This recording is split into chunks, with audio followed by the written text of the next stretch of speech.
this is Summer Susie. Welcome to my channel! So guys, magluluto ako today ng honey pork stir fry. O, di ba guys? So yung mga ingredients niya, of course, itong ating pork na hiniwa ko siya pang strips. And then binabad ko na rin ito guys sa lemon, konting honey, paminta, and then oyster sauce and asin. Ayan. So, mga about 30 minutes ko na itong binabad. And then, guys, since honey garlic pork stir fry, so meron tayong maraming garlic. And then, marami ding onions.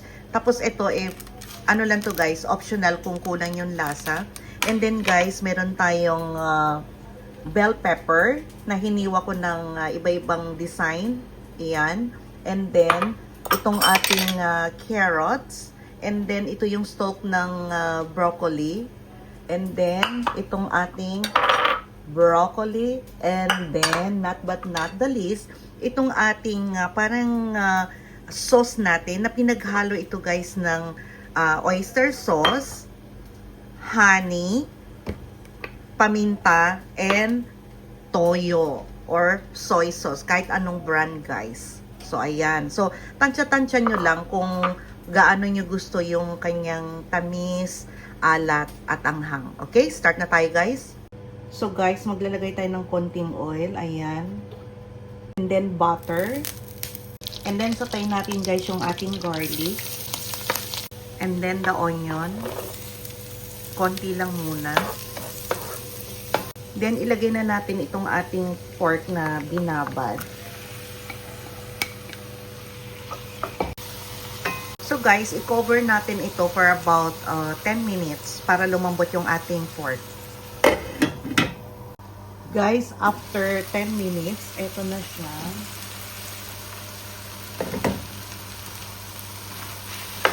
Ayan.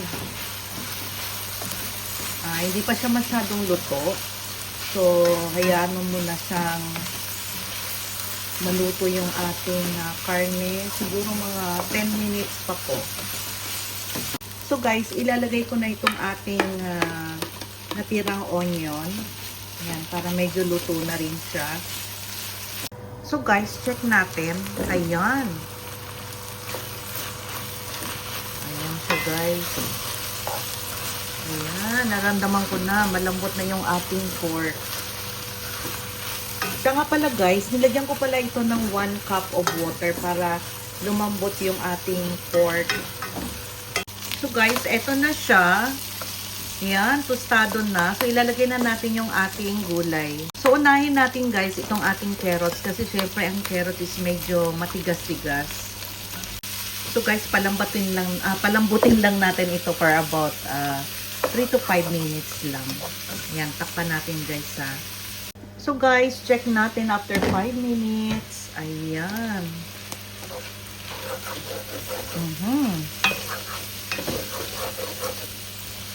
So ilalagay na natin guys yung iba pang veggie.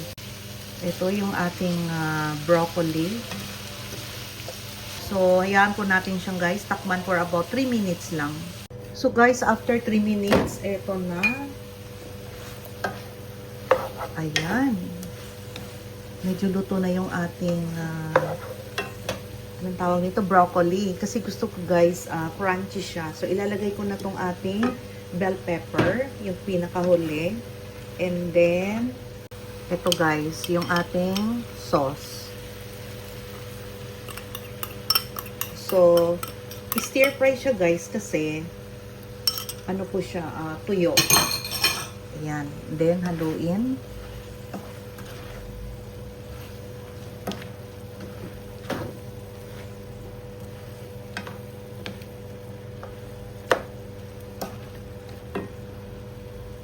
So guys, luto na ito. So, i-off na natin yung ating apoy. Tapos, takpan natin. So, maluluto na lang siya guys through sa init ng ating kawali. Ayan. O, diba guys? Madali lang siyang lutuin. So, ano na guys? Gayahin niyo itong ating honey garlic pork stir fry. O, diba guys? Ayan. Gulay na. Meron ng pork. May mga gulay pa. O, diba? Oh, guys. So guys, don't forget to like, share, and subscribe my YouTube channel, Summer Susie. Bye guys! See you in my next vlog. Bye! Kain na tayo guys!